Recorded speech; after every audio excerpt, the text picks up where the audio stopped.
Praise lord. మరొక పదంతో మీ ముందుకు వచ్చాను. బైబిల్లో చాలా సందర్భాలు మనం చదువుతాం, కానీ అది ఏంటిని ఆగి ఆలోచన చేయము. ఆ పదాలు ఎందుకు అట్లా రాశారు, ఆ పదాల వెనకాల ఉన్న అర్థం ఏంటని కూడా కొన్నిసార్లు మనం ఆలోచన చేయము. సో ఈ వీడియోస్లో నేను బైబిల్లో మనం అచ్చ తెలుగు పదాలు అర్థం కాని విషయాలు మనం ఎలా తెలుసుకోవాలి ఏంటినని నేను ప్రయత్నిస్తున్నాను.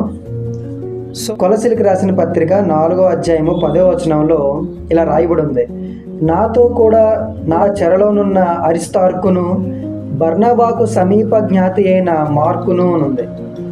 ఇక్కడ పౌలు మాట్లాడుతూ బర్నబాకు సమీప జ్ఞాతి అయిన మార్కు అంటున్నాడు. అంటే మార్కు బర్నబాకు సమీప జ్ఞాతి అన్నాడు. సమీప జ్ఞాతి అంటే ఏంటి?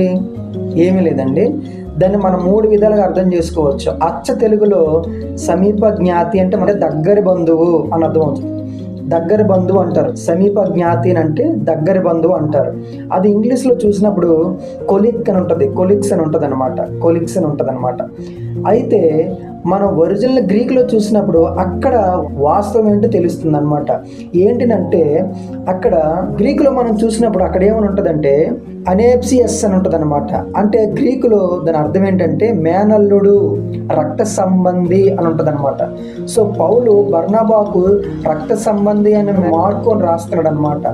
సో మనం చదివే ఆ సందర్భాన్ని మూల భాషలో ఉన్న అర్థం కనుక తెలుసుకుంటే మనం ఇంకా బాగా లోతుగా బైబిల్ గురించి తెలుసుకోవచ్చు. సో బర్నబాకు మార్కు దగ్గరి బంధువు, బాగా రక్త సంబంధి, మేనల్లుడు అని చెప్తున్నాడు అనమాట. సో దేవుడు ఇట్లా నడిపించినందుకు దేవుడికి స్తోత్రం కలుగును గాక. మరొక పదంతో మరొక వీడియో చేస్తాను. ప్లీజ్ లైక్ చేయండి, షేర్ చేయండి.